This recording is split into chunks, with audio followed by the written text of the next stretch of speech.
Welcome to the Gruber Morning Show. This is the Artificial Future podcast that we do every week, Wednesday mornings at 10 a.m.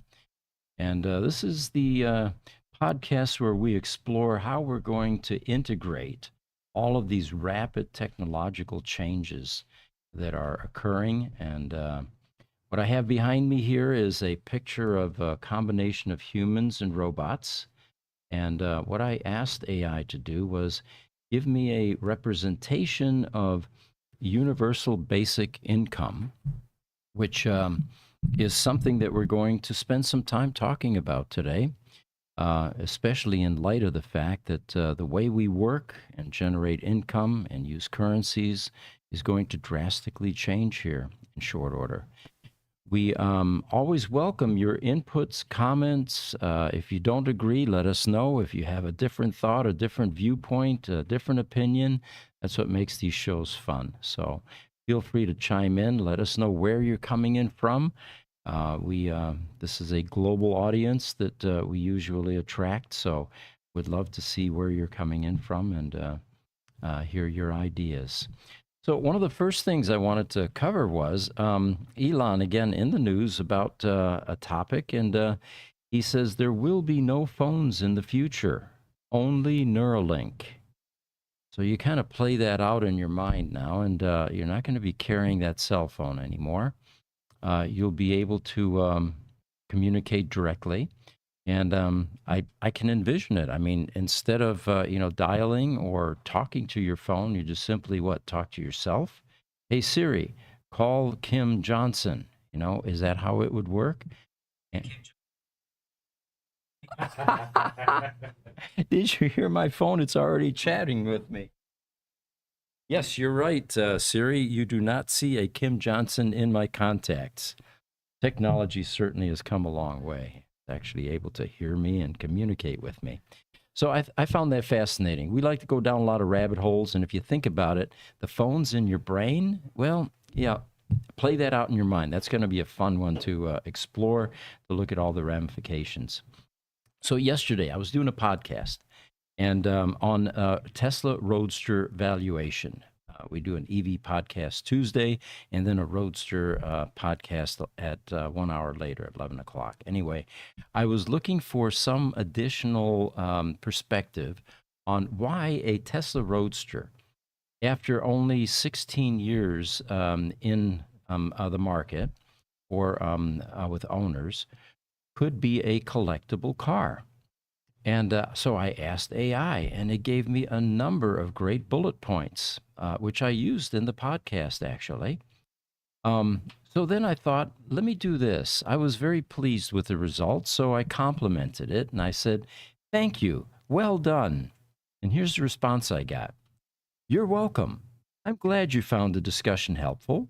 If you have any more questions or need further information, feel free to ask. Now, that triggered one of my hot buttons. We have a number of sales teams here. We have 2 call centers and 3 of them, actually. And one of the things that I always encourage salespeople is, stay away from the cliches. Like saying things like, please don't hesitate to call. Well, has anyone that you're aware of ever been hesitant about picking up that phone and making a call? No, it's just superfluous nonsense, right? So I said to AI, you are very bright. I've always found this reply silly and unnecessary. If you have any more questions or need further information, feel free to ask.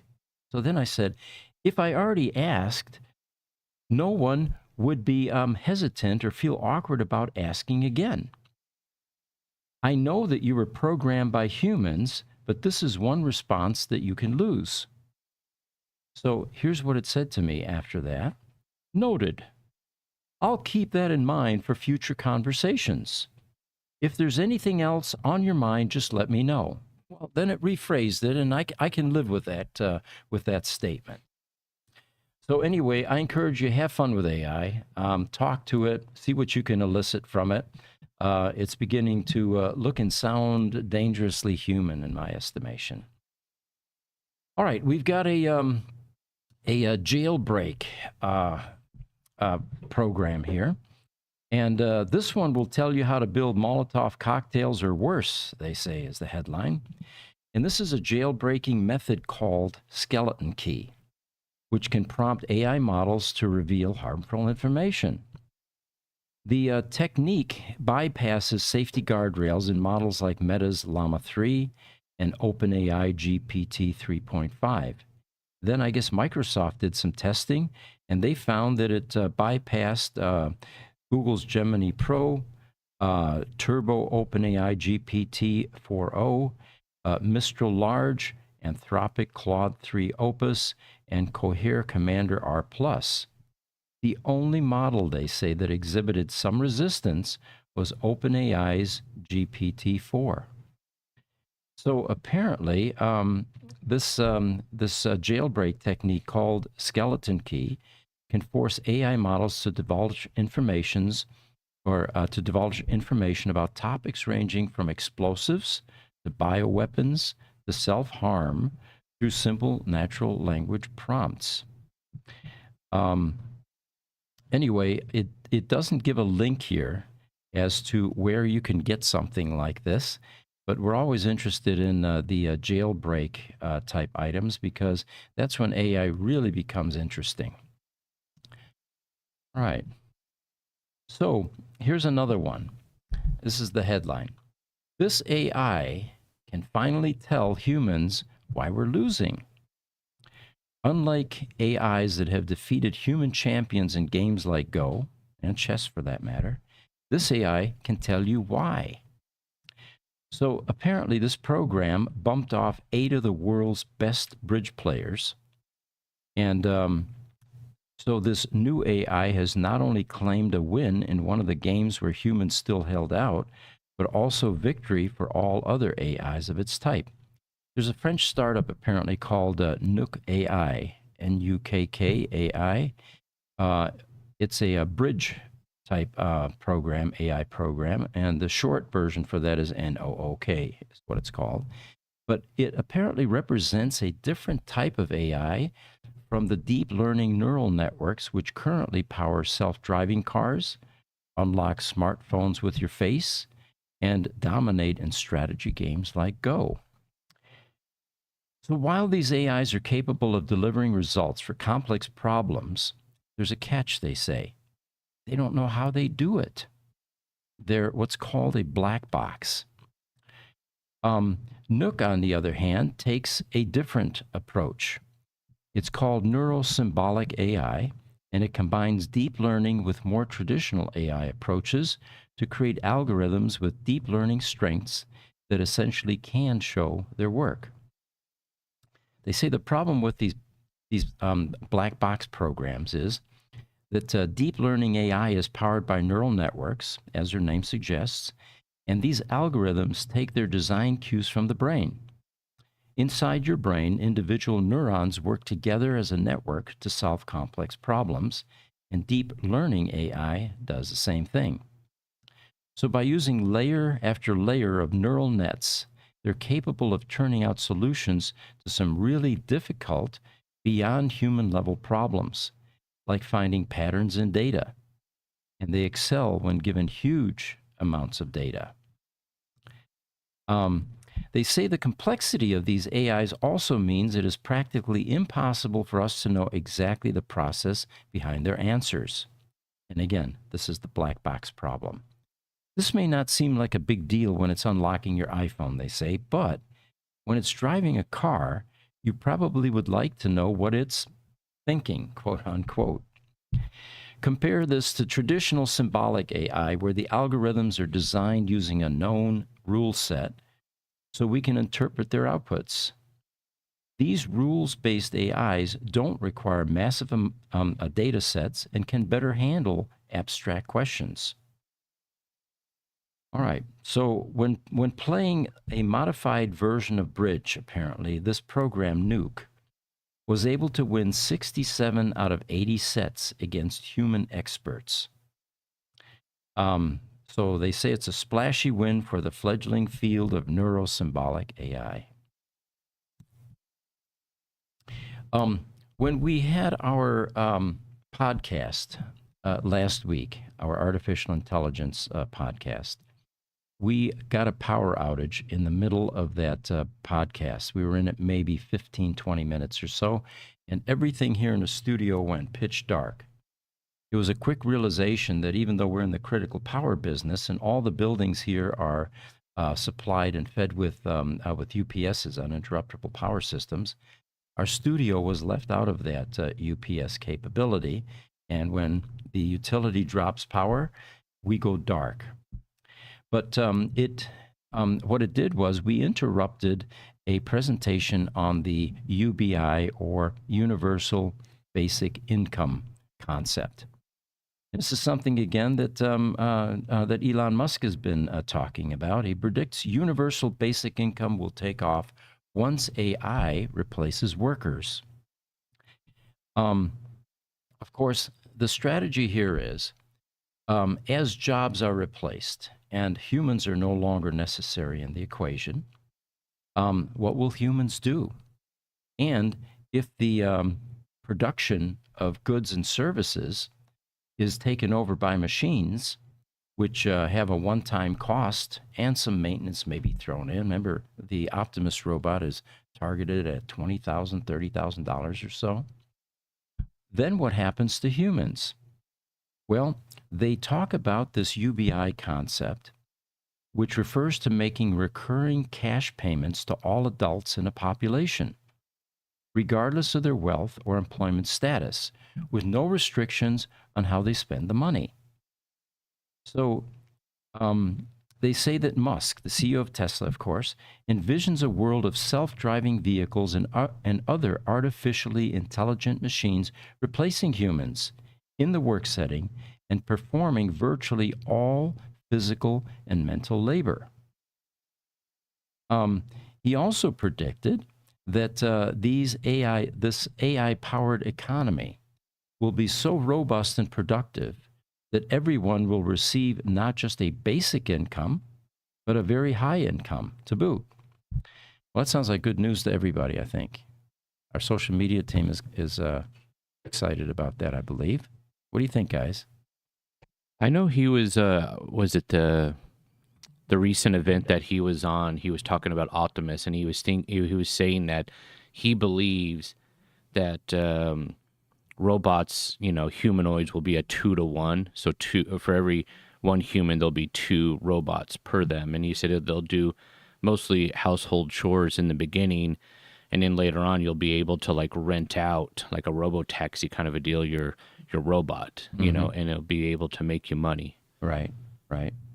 Yep. And of course, you can play this way out. I mean, there's a very deep rabbit hole there. We've got a couple of people chiming in right now. Instagram, EV Smoke ATX from Austin, Texas, with a bunch of emojis. Thanks for joining us.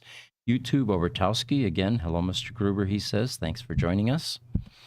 So playing this out now, initially they feel that with humans now out of work and robots doing the work, there will be a free income that will be distributed.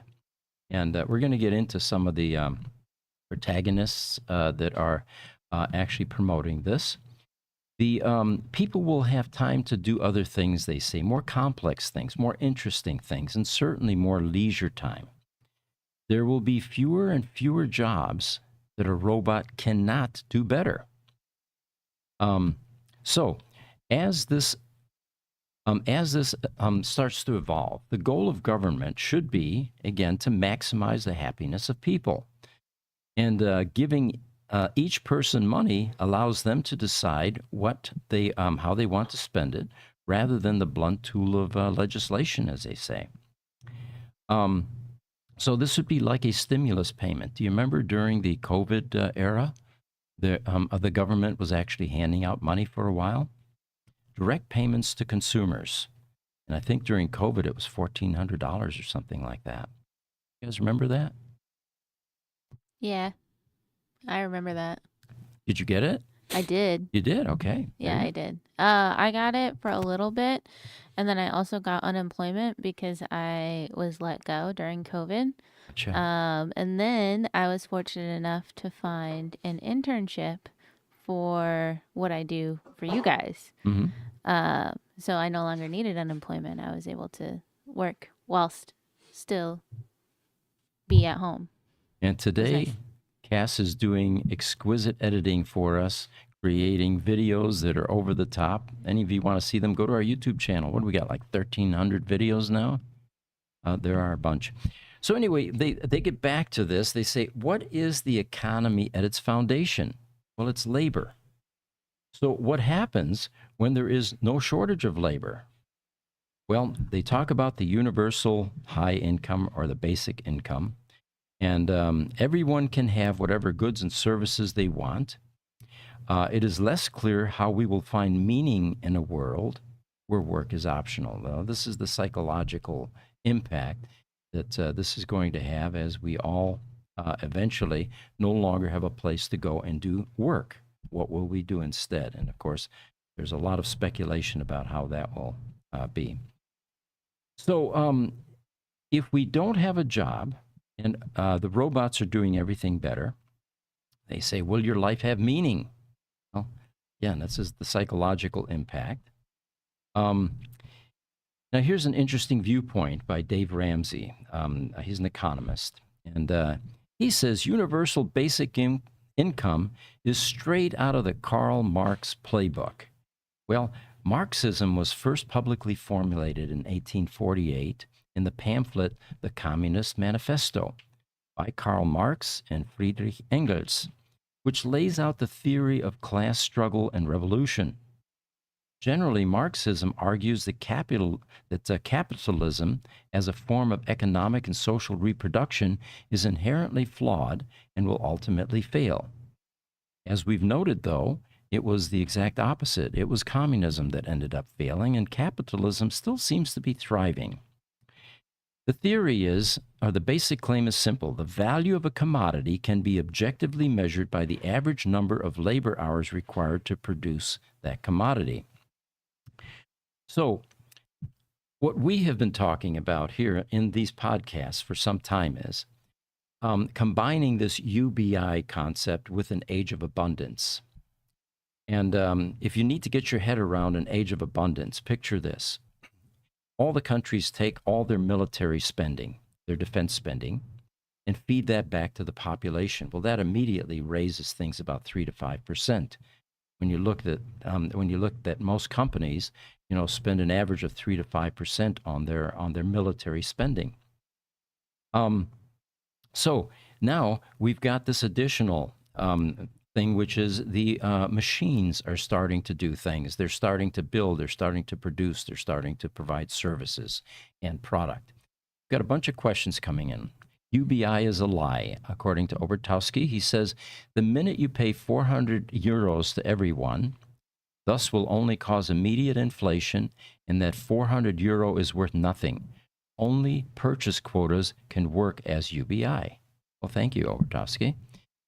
Instagram Barista Flake says, a ton of EV greetings from Athena, Greece. Thanks for joining us. That's a ways away. And then Facebook, Anthony Venditti says, can't wait to see this happen. People were lazy before and didn't want to go to work. Imagine if this AI stuff really comes to life. Good point. All right. So these unconditional cash grants, he says, deter people from working and reaping the benefits of success. And he said there are many that recoil violently at the idea of continually doling out cash to everyone in a society with no restrictions on how the money is spent and no need for it to be paid back. And again, this is straight out of the Karl Marx playbook. But he did rule out that a regular no-strings-attached paycheck is a solution to people's financial struggles and broader economic inequality. He also argued that it would deter people from working and realizing the personal rewards that come from helping themselves and achieving their own prosperity. He also stipulates your best quality of life is when your character is increased with grit, discipline, and callousness. The ability to overcome obstacles gives you much more joy than the dull hum of communism, which puts you to sleep. He added, this is Ramsey now, if the welfare system worked, people would be sprinting out of these government-funded ghettos into a wonderful life. But instead, they set up camp there for generations. He emphasizes, though, his compassion for the impoverished based on his years of helping people with their financial problems and parsing data. But he does not believe that handouts are good for them. Instead, Ramsey said, you need to let people eat what they kill. It provides a stronger incentive for them for better lives. Now, I'm going to go a step further. This is all based on currency, some form of bartering method, or able to exchange. In an age of abundance, when the machines are making everything, and you can have everything you want, the question is, will the need for currency exist? If there's no more currency, and you can have anything you want. Remember, when you order something from Amazon, it's there the next day or whatever. Well, picture society, a utopian society, where anything that your heart desires is provided. No payment necessary. The machines take care of all the clutter that it generates, because if you're constantly receiving stuff, you're going to have a lot of cardboard boxes you have to get rid of. Well, the machines take care of that. And you'll get tired of the stuff that you've gotten, and then you throw that away as well. So in this age of abundance, where you don't have currency, will people truly be happier than they are today, where they're achieving, where they're working toward a goal, where they're seeing the results of their labor?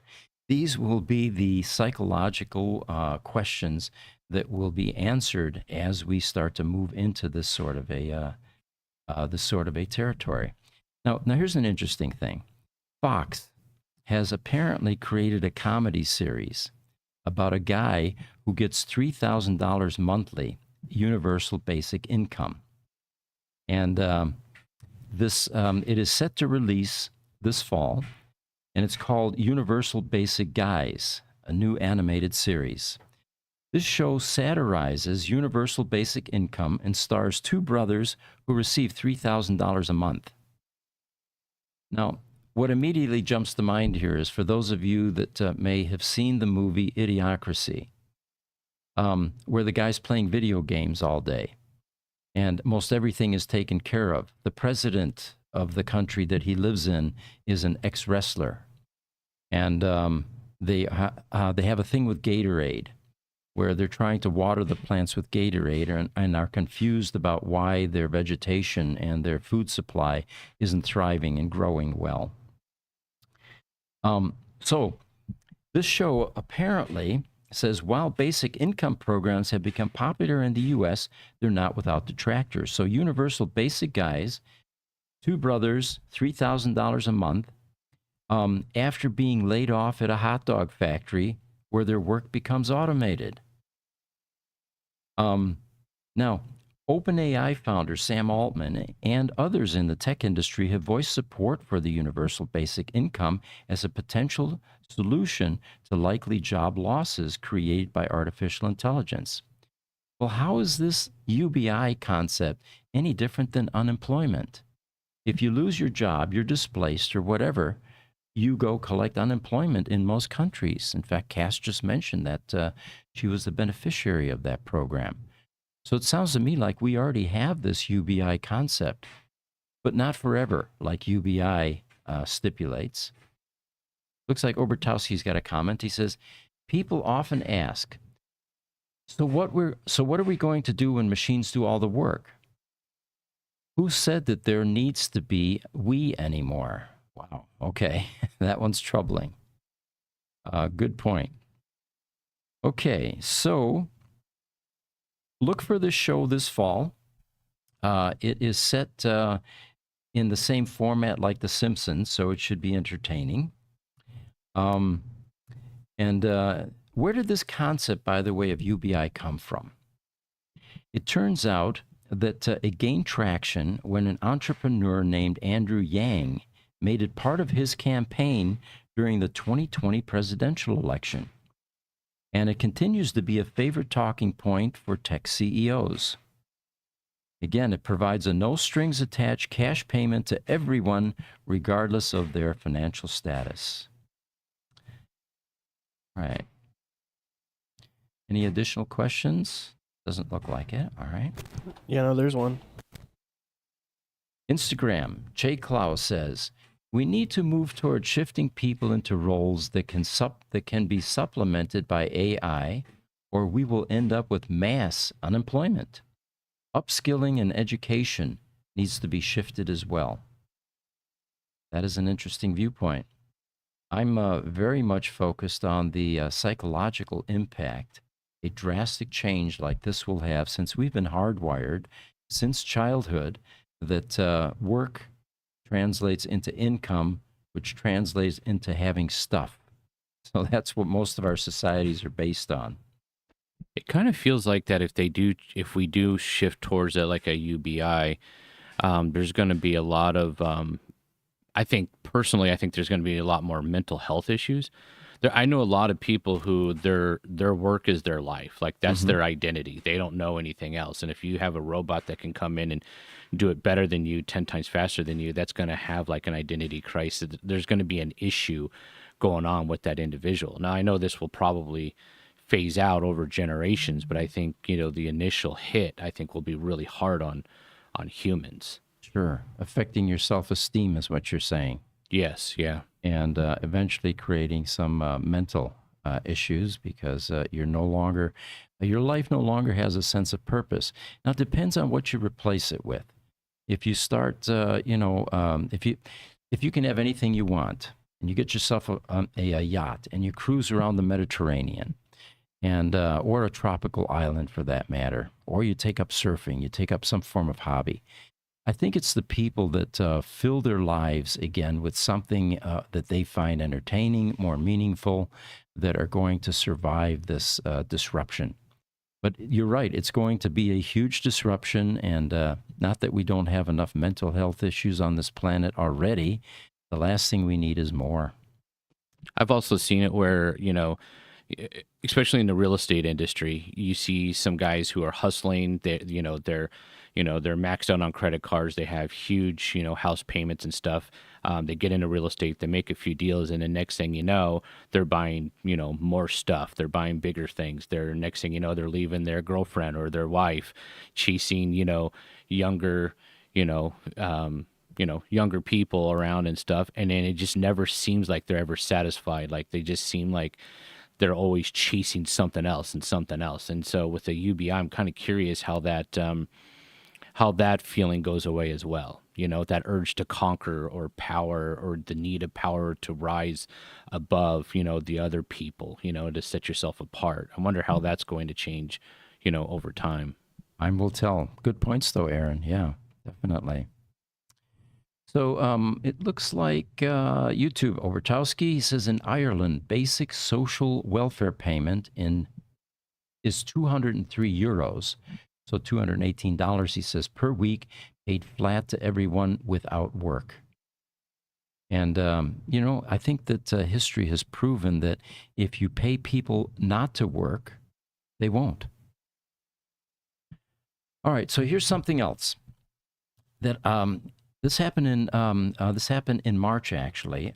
It turns out Elon is suing OpenAI, and one of the basis for this suit is that that AI has already reached, he says, the threshold for artificial intelligence, AGI.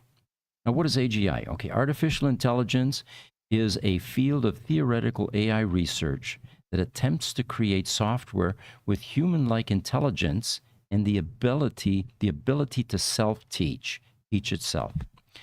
The aim is for the software to be able to perform tasks that it is not necessarily trained or developed for. So apparently Elon feels that we've already reached AGI, which is a major breakthrough in the world of artificial intelligence. Obertowski also says, would you stay home for 812 euros per month? Personally, me, no. But there are people that would. It depends on your on your expenses. Suppose if you have a surplus, maybe. All right, what do you guys think? No, because I don't know what a euro is. It's about $1,000. Yeah. Is that what it is? Yeah. Comes out to.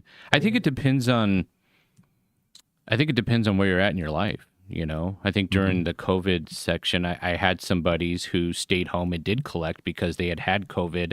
They'd gotten it pretty rough. They had hospital stays and they were basically recovering for almost 3 months, Really? some damage. They had some blood clot issues and stuff. And so going out and working a, tile or something was they couldn't do it. They didn't have the energy. So it was easier for them just to collect, get them back on their feet. And then after a while, they were able to get back into the workforce. So it helped them out. I clearly didn't, right? Because I was unemployed for a little bit, and then I went and I found myself a paying internship. Mm-hmm. So it depends. Also, I wouldn't be able to live off of that. That's too little. And I think Obertowski tells us how many dollars that is. I was way off. 812 euros, he says, is $875. I just came from Europe, and, you're always wondering what's the exchange rate because your perspective is gone. But they are fairly close these days, it looks like, the euro and the dollar. Okay. Another headline that I came across here is lip reading AI. Wow. It's called LipNet, and what they taught AI to do was watch thousands and thousands of hours of video, and then matching text to movement of the person's mouth, and it eventually began to pick up and be able to read lips to a certain degree. It's continuing, of course, but the first thing that came to mind for me was, man, forget about wiretapping, bugs, and listening devices. Now we've got something that actually can read your lips. You know how in the football field, the coach always puts a magazine or something over his face so that the cameras can't read his lips. Well, AI is virtually everywhere. It's going to read from the side, from the front, from the top, you name it. So I think that the football strategies may become revealed using AI. And then with facial recognition software and AI lip reading, privacy just tanked even more. So anyway, interesting new applications for artificial intelligence. And then one final thing that we were excited about earlier in the week, and Jesse, you can probably chime in if you like. Gen 3 Alpha is released and is doing some amazing things. It is a hyper-realistic video generation from text, image, or video inputs. It does require, it's a paid subscription, starts at $12 a month per editor, billed annually, or you can get it billed annually. And it boasts improved capabilities. Did you spend any time really diving into it, Jesse? No, not yet. We don't have access yet. Okay, so we got to get the subscription. But, again, the phrase that came to mind in a couple of podcasts ago, Hollywood could be dead. This type of capability is far more efficient, far less costly. You don't have to take a bunch of actors and set designers and construction people out to a tropical island in another country and put them up in hotels and buy the lumber, the materials to build the sets and the transportation costs. I mean, I can go on and on here. I probably start sounding like George Carlin, which, by the way, he was an amazing guy when it came to being able to list 500 items in one monologue. But so with this kind of AI, none of that is necessary. And even the paid actors, I mean, this is what SAG-AFTRA is so upset about, is that there's a serious existential risk to the people that we have deified for many decades since the era of film. We're coming to the end of our podcast here. And it looks like we don't have any additional questions. So, again, thanks for joining us. We had fun. We hope you did. And we'll see you next Wednesday then.